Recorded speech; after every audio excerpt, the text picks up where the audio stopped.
Support for the podcast series Forgotten Prison comes from Gonzaga Law School and its Center for Civil and Human Rights, dedicated to enriching the educational experience of students and contributing to the practice of civil and human rights. Details at gonzaga.edu/law. Thanks to Humanities Washington for their generous grant. All right, Paula, it's the last episode. Hard to believe, isn't it? Yeah. Any ideas? Well, Simone, there's a story that I have wanted to tell since we started this podcast. Which story is that? Well, whenever we talk to somebody, I always mention that this guy was at McNeil. Oh, is this the Birdman of Alcatraz? Yeah, the Birdman of Alcatraz. It's a really interesting story. Yeah, I know, but it's like it never really fits anywhere. No, but I think it really fits here because it really tells us a lot about McNeil Island, but also kind of the broader debate about the purpose of prison. All right. Well, if we're going to tell his story, we should at least start with the guy's real name. Robert Stroud, American, a convict. A man who to this day is unbeaten, unbowed, unconquered. They call him the Birdman, and he is the most defiant man alive. The film The Birdman of Alcatraz was made in 1962, starring Burt Lancaster. He plays Stroud as a brilliant inmate who keeps hundreds of canaries in his cell to study them. He even ends up discovering cures for some bird diseases. That part is true, although the title isn't exactly accurate. The Birdman of Alcatraz was on Alcatraz, but he actually kept birds at the federal prison in Leavenworth, Kansas.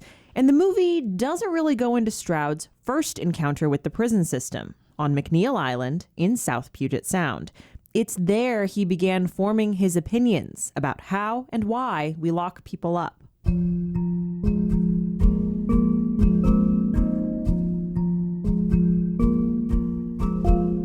From KNKX and the Washington State History Museum, this is Forgotten Prison. I'm Simone Alicea. And I'm Paula Wissel.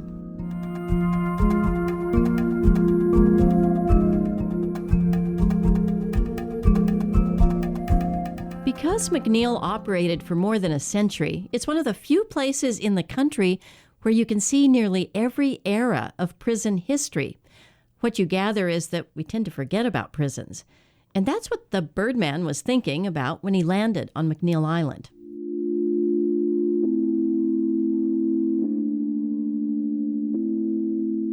It was September 1909 when Robert Stroud was brought to the island. It had taken 5 days to transport him from Alaska. He was 19 at the time. He'd been convicted of shooting a man to death in Juneau. And in a way, he was coming home. Although he'd been on his own for a while, he was born in Seattle. In a manuscript published after Stroud's death, he writes about the conditions he encountered at McNeil, which were pretty primitive. There wasn't any modern plumbing, for example.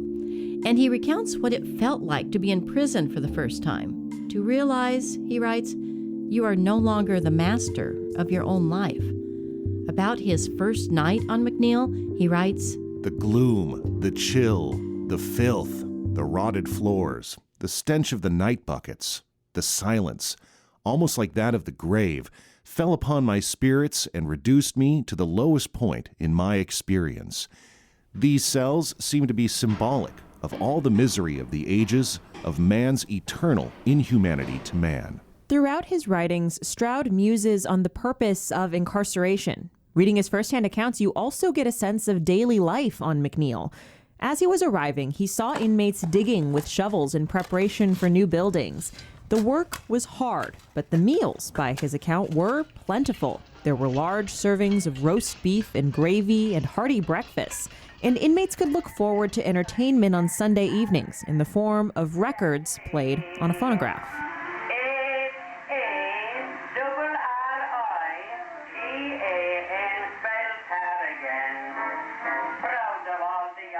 Stroud remembers that the warden at McNeil, whose name was Halligan, had a special fondness for this popular tune about an Irishman named Harrigan. Playing phonograph records for prisoners was actually something that Congress required federal prisons to do. Robert Stroud didn't stay at McNeil. He got in a fight, stabbed and badly injured a man, So he was shipped off to the federal prison in Leavenworth, Kansas. While he was there, he killed a guard and was sentenced to death. He only lived because President Woodrow Wilson commuted his sentence. It was decades later that he was sent to Alcatraz. At Alcatraz, Stroud had a reputation as someone you wouldn't want to cross. But he was also a keen observer who analyzed everything using the same scientific rigor he'd applied to birds. While at Alcatraz, he wrote a scathing critique of the U.S. prison system, but officials banned its publication. In the Birdman movie, there's a confrontation over the manuscript between Stroud and the warden. I'm confiscating this manuscript, Bob. We've grown old together in penitentiaries, and in all that time, I've only asked one thing from you: cooperation. The only thing I've ever gotten back was defiance. Not once have you ever shown a sign of rehabilitation. Rehabilitation? Yes, rehabilitation. I wonder if you know what the word means. Do you? Now, don't be insulting. The unabridged Webster's International Dictionary says it comes from the Latin root habilis. The definition is to invest again with dignity.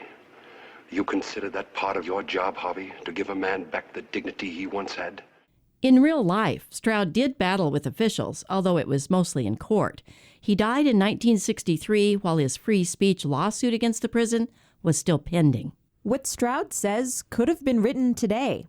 The mere fact that more than 50% of the persons released from prison today return to crime is an admission of failure, a most startling admission of failure, of a terrible failure that has contributed to the ruination of many thousands of lives and the wastage of hundreds of millions of dollars.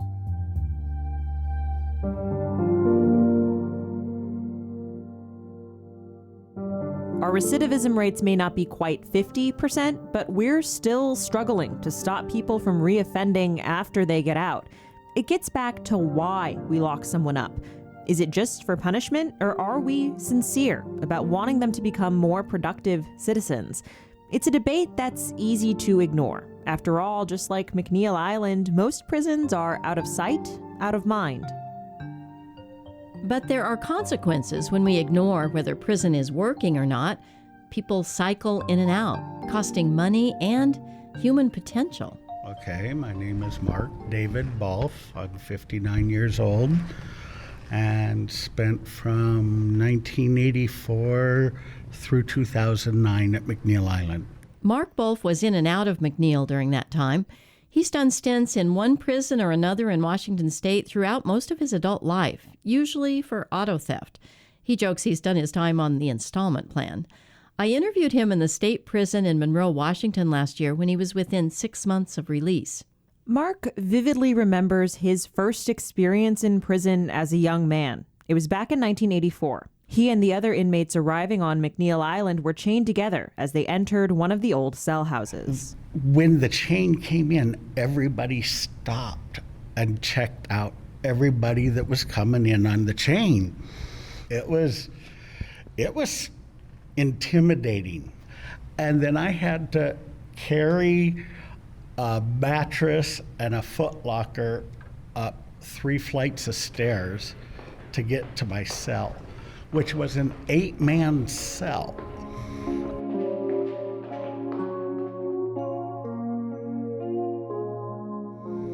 So you have 4 beds on one side, 4 on the other, and in the middle was a little card table with the toilet behind it and the TV up above you. And it was really nasty conditions. It was so loud, it was smoky. It was just unbelievable. Like any of us in a new environment, Mark had to figure out how to adapt. But remember, we're talking about prison. As one of the new guys, he was an easy target. Inmates would try to scam him out of money. And even in dangerous situations, he quickly realized he'd have to take care of himself. And just a warning here, some listeners may find this disturbing. I was in the shower, and this guy stepped into my shower, and he hit me, and, well, I grabbed hold of something and squeezed as hard as I could and then pushed him. He fell out onto the tile and gave up and walked away. But you couldn't report that back then because that just compounds your problems. But he says he's seen things change since then. There are now ways to report rape and abuse anonymously. He says over the years, prisons have started to take more of an interest in the safety of inmates. In prison, like anywhere, there's the good that comes along with the bad. Mark and other inmates we talked to said on McNeil, you of course had the $1 million view. But Mark also remembers there were just a lot of fun things to do. They had a hobby shop where you could do woodworking, ceramics. They had a music room with all the equipment. And on the 4th of July, in the yard, they would bring out a flatbed semi-trailer and have a battle of the bands with all the different inmate bands. And they had a Pepsi fountain machine so you could drink all the pop you wanted, and a barbecue. And it was really, really pretty cool. And Mark says he did make friends, although in prison, at a moment's notice, your friend could just disappear. When I got there in when I got there in 88 that time, my best friend and co-worker in the library was Eric Baker, and his DOC number was 281193. And I still remember that because we worked together, we had each other's back, we had this clique, and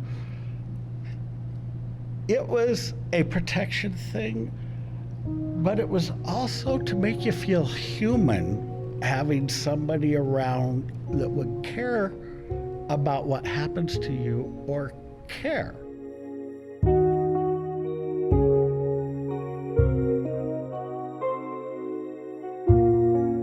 But, one of the things that was the hardest, you would make friends with somebody and you would create through time this serious bond. But at any given moment, you could come back to your cell and find his bed's rolled up. He got in trouble and he's gone and you never see him again.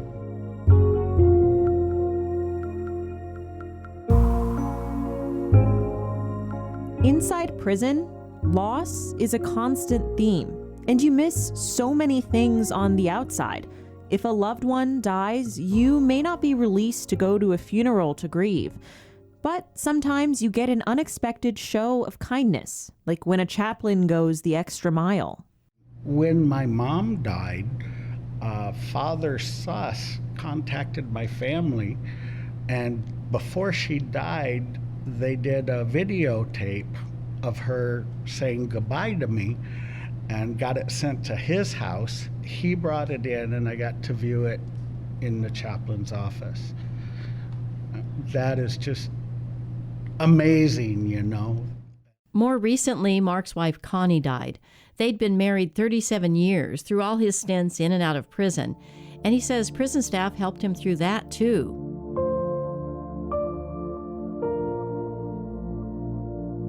But while there are moments of personal kindness, the prison as an institution can be cold and unforgiving. Mark says last time he got out, he was doing well, had a job, a place to live, but then he fell in with the wrong people and slid back. He blames himself, but he also says once you're in the system, it's easy to fall hard. Let's say you get out, but you're required to stay away from alcohol. Somebody leaves a bottle of wine in your fridge, and you're back behind bars.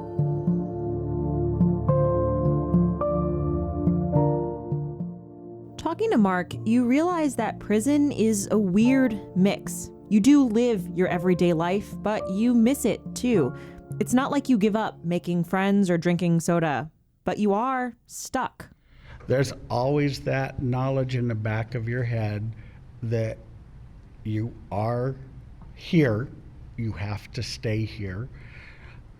Your family has to get along without you, which is a great burden for a lot of families. And you're really useless.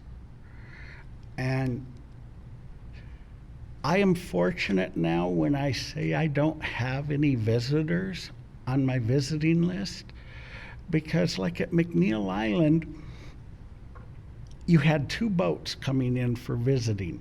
If they didn't make the first boat, you're worrying.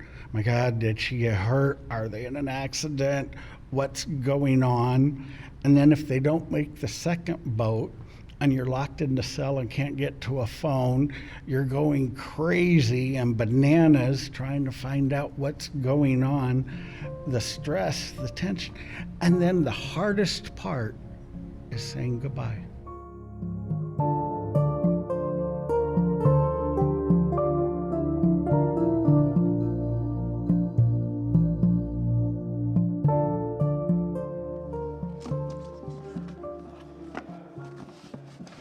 Floppy disks.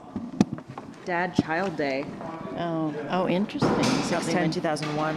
People came to see their Women's kids. Conference. The prison on McNeil Island has been abandoned for nearly a decade, and the island is off limits. The old buildings are eerie, and the island is quiet. But the rooms in the prison and the old homes are still filled with objects that remind you that people spent time here, drinking coffee, Packets of non-dairy creamer. playing music. That's out of tune.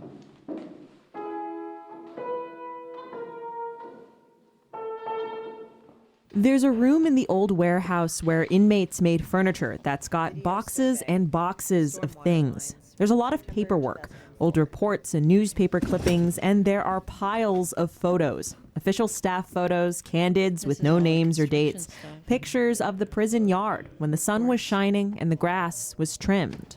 I think, you could look, you really need time to look through here and see what you have. Luckily, we were able to go to the island more than once. On one of our trips, we split up. I went off to go see the old medical building. And I stayed in that room in the old furniture factory to help our partners at the History Museum find artifacts for the exhibit.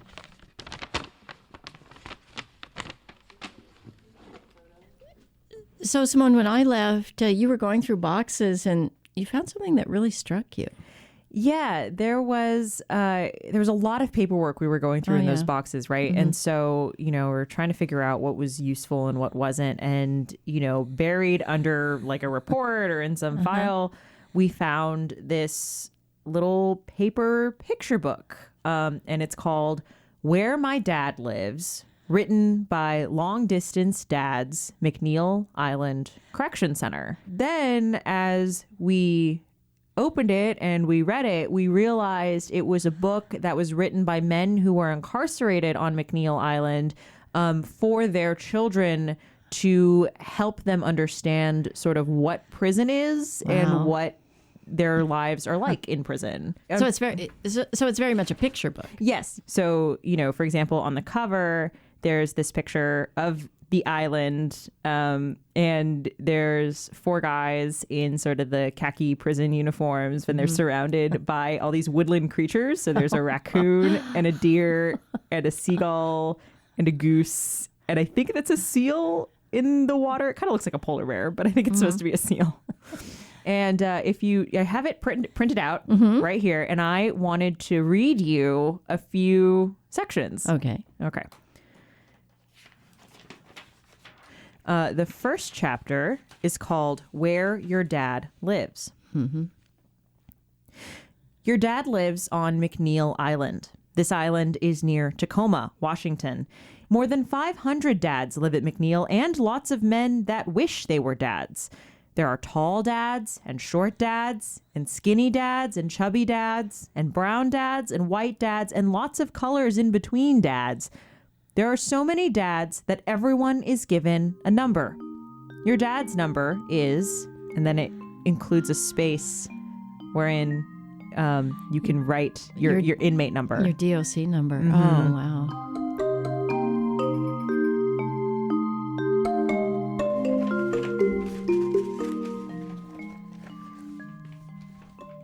Where your dad sleeps. Your dad sleeps in a room that is about as big as a large bathroom. It has 2 desks, 2 chairs, 2 tall lockers, and a TV. It also has a bunk bed. Your dad sleeps on the, and then it says top or bottom, bed. This is my my favorite chapter. It's called Visiting Your Dad. Oh. The night before you visit, your dad is very excited and nervous, like the way you feel before the first day of school. You ride on a big white boat to get to the island. Then you walk up the hill to the visiting room. This isn't much fun when it rains. When your dad gets to see you, he is very happy, especially when you jump into his arms and kiss him. Your dad likes to hold your hand on the way to the vending machine to buy food and pop. Sometimes your dad can also feel sad when you visit. This isn't your fault. Your dad feels sad because he loves you so much and he wants to be with you all the time.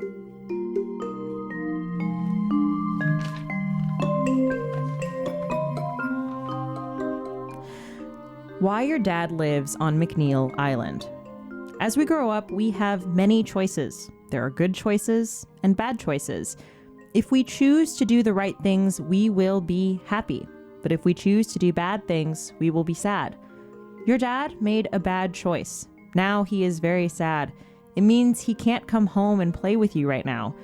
It's okay to hope that your dad has learned something from his bad choice. It's important to make good choices.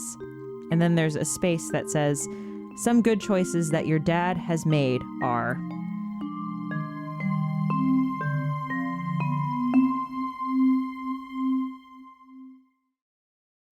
It gives you a whole different view of prison, too. You know, we talk about how prisons are forgotten. It's there. People don't think about it. And they don't always think about the sort of the human potential inside either. They're there. And it's sort of in many ways, many cases, I know, not even talked about within the family. They're in prison and there's a stigma attached to that. And even as a little kid, you're often told not to talk about it. Mm-hmm. Mm-hmm. I am very impressed with how this was written. In what way? It's just it really speaks to a child. And they're very direct and the kinds of, basic and I don't know. I could see a kid reading this and feeling better about their dad. This book was part of a bigger program, right? Mm-hmm, mm-hmm. Yes. The book was written in the early 2000s as part of this fathers program on McNeil Island. And Mm-hmm. at the time, it was the only prison in Washington state that had a program specifically for fathers who were incarcerated. And like I said, it involved several different portions. I mean, so there was this class that would provide sort of parenting skills and communication Mm-hmm. skills for these guys. The prison also connected with the school district so that inmates could participate in parent-teacher conferences, and they got a hold of study materials for the different classes so that when kids came to visit, they could study with their dads. Oh, nice. But I think like coming upon this object in the prison, and it just seems so bizarre. Well, also, it's in this abandoned prison where, there was just stuff in boxes, and this was sort of just tossed in there. I mean, there's something, I don't know what but kind of just tossed aside with the prison, perhaps. This is something that was written by inmates about inmates, detailing what their life was like. Mm-hmm. And, when we found it, it was dirty, it was waterlogged, and I just feel like I learned so much from reading it that it seemed so disappointing that it was almost lost forever.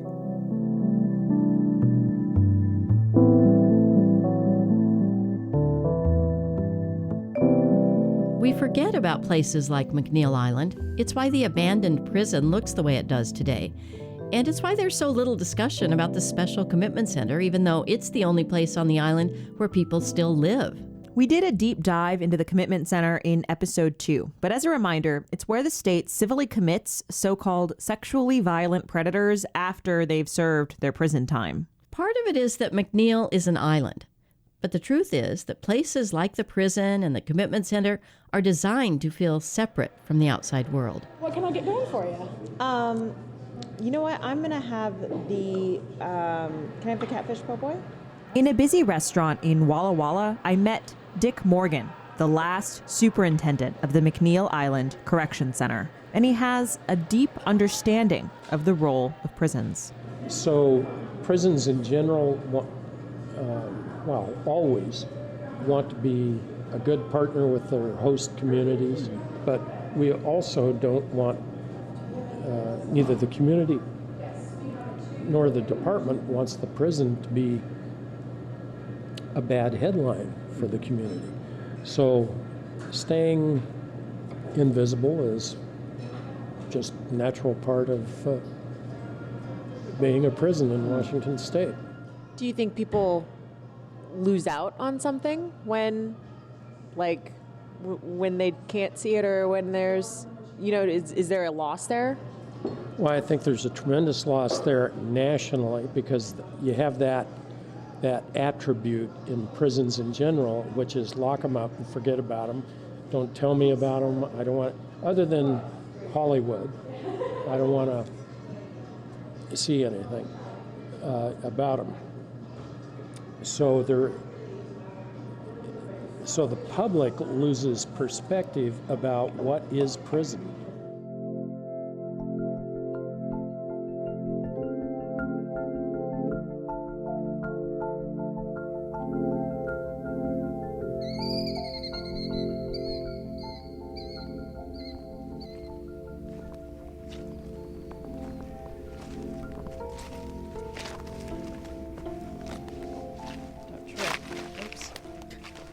Also don't trip. Ouch. Those are prickly. Yeah. As we get ready to leave the island for the last time, knowing that we probably won't ever come back, we realize that pretty much nobody will.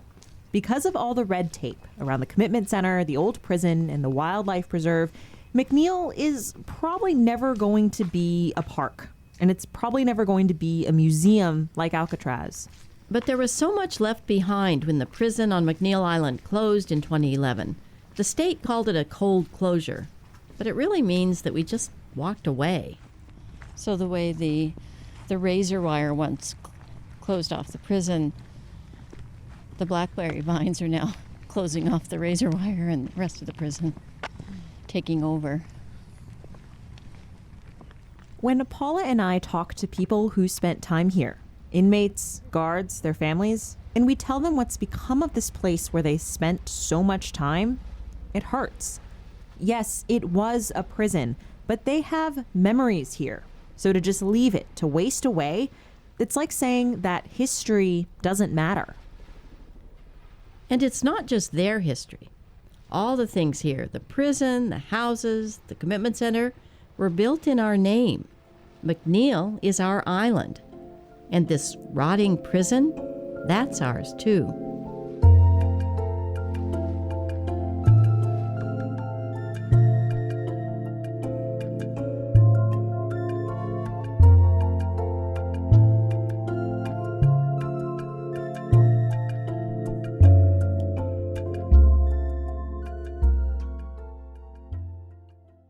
Thank you so much for listening to Forgotten Prison. Before we roll the credits, we just want to say that this kind of in-depth journalism takes a lot of time, money, and effort from a lot of different people. You can support more of it by giving monthly as a sustaining member of KNKX. Sustaining memberships help keep us strong and ensure that we can continue to bring you podcasts like Forgotten Prison. To sign up, head to knkx.org/support and set a monthly amount that works for you. And now, the credits.